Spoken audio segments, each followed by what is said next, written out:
Welcome to the ILA Brown Show. Today we're going to talk about confidence, how important confidence is in our lives and how it can influence others.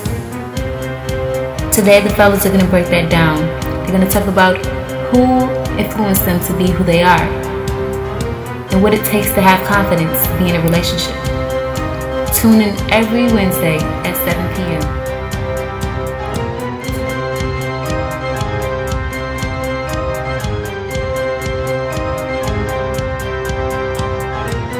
Confident about this whole situation of just loving that person.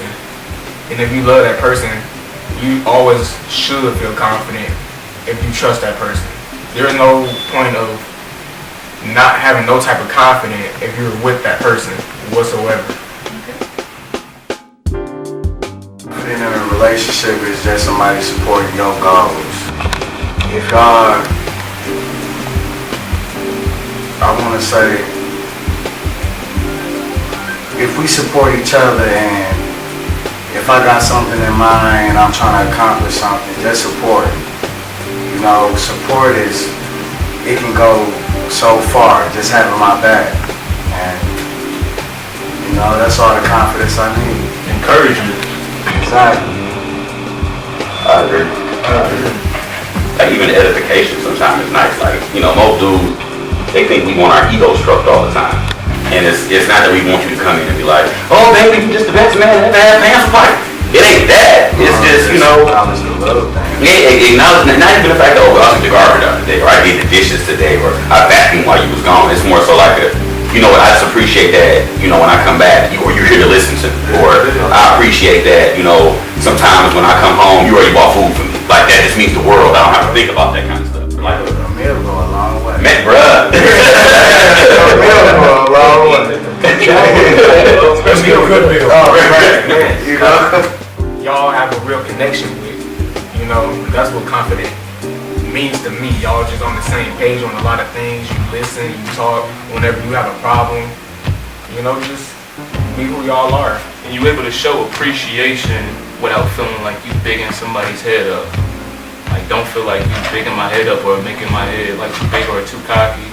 If you're telling me something good about myself, because majority of us, especially being black people, we don't get that anyway. We don't get that like positive reinforcement. So, especially as men, because we don't have men in our life to teach us how to be men and how to be confident. So that's something that we have to gain in life and learn to, I guess, have confidence in ourselves and motivate ourselves. So if we have a woman behind us that's able to motivate us too, that's just like extra. Now I'm gonna go extra hard. Now I got a woman behind me that's actually not tearing me down, pointing out every flaw.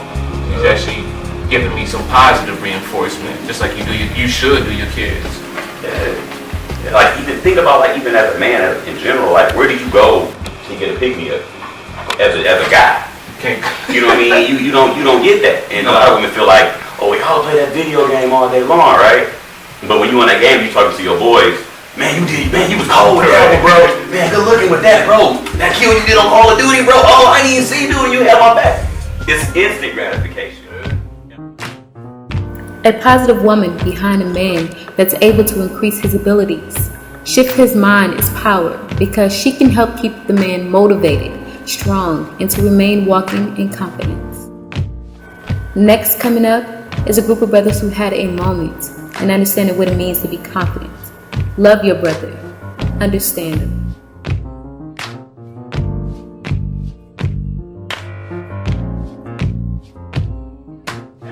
Even as a black man, it's even worse because you at work, you get treated like a toilet.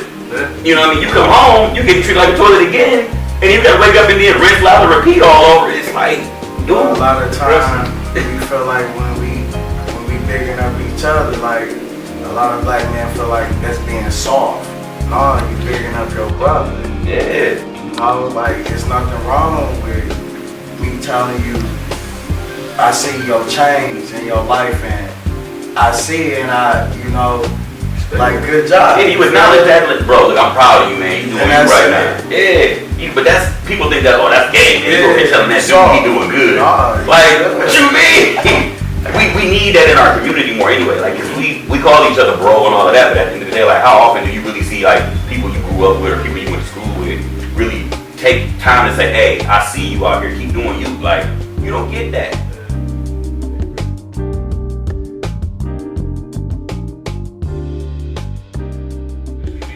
Black people, we don't get that anyway. We don't get that positive reinforcement. So, especially as men, because we don't have men in our life to teach us how to be men and how to be confident. So that's something.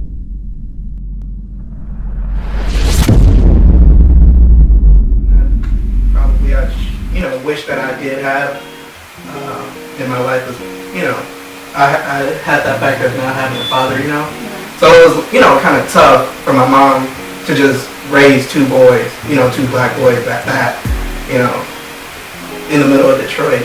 And then now I'm, at Oakland, trying to go for my master's at this point. So that's something that I honestly wish that I had, was just that extra confidence or that manism for my life to grow up in. Yeah, we definitely don't really receive the instructions how to be just a man in general, how to just build confidence in yourself. So your confidence usually as a young man is built off of everybody else's opinions of you. So if you're receiving negative opinions because of your clothes or materialistic things all your life, later on you're going to strive after money just to get the materialistic things to represent something that that you're trying to strive for, respect. But it really comes from your mind and your spirit, your soul. That's what we really need, but we don't get taught that. And what steers your direction is hard to understand, the spirit of a boy or the wisdom of a man.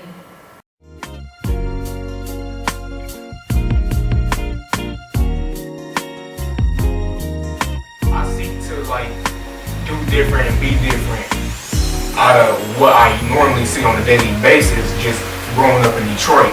So as I was being raised, me and my brother, we was taught how to at least, how to treat a woman right. Because, our mom was a woman.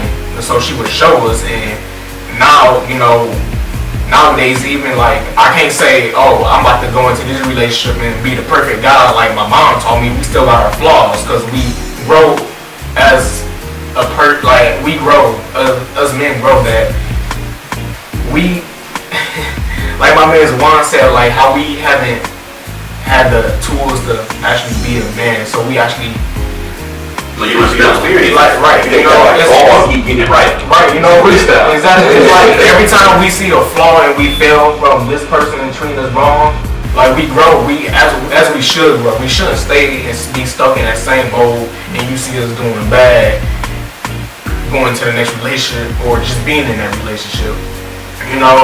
It's nothing but being who you are as a man yourself. It's just nothing but respect. Being a man, you just have to realize what the important things are in life for you to actually step up to do what you need to be doing as a man. No, honestly, I don't want to stop the flow. I really want to know what these two got to say about that one. I gotta know. I just want to say, me not having that figure in my life, going actually to the streets and trying to figure out how to be a man. Growing up, you look up to that, you idolize. You see your bigger homies, they out here being players and money. But when you grow up, you figure I don't want to be a product of my environment. That's just maturing in life. You realize that's not the way to be. And that was something I had to realize quick. That ain't what's up. You idolize that because you think that's cool. That ain't cool. You see them treat they with a different chick every day. That's what you want to be like. Where you at in life? Where you at 20 years from now, 10 years from now? You gotta choose that road. That was something I didn't want to be. I didn't want to be like everybody else.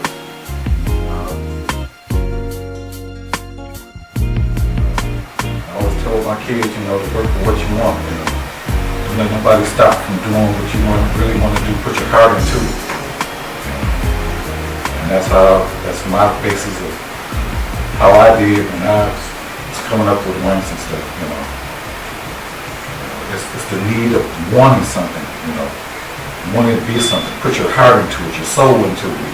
Don't let nobody toward you from or take your mind away from what you really want to do, what you really want out of life. If you want to be a singer, you want to be a football player, a baseball player, put your heart into it. You know? And that's what I did. I put my heart into what I really wanted.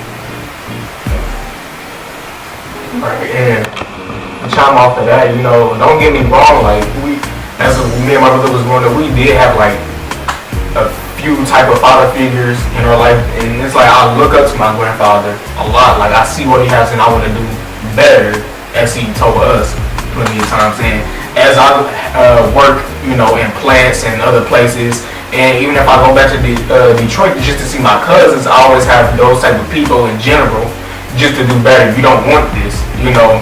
So that gives me motivation to actually strive for better and to better myself of just being a man. Figure out how to be a man.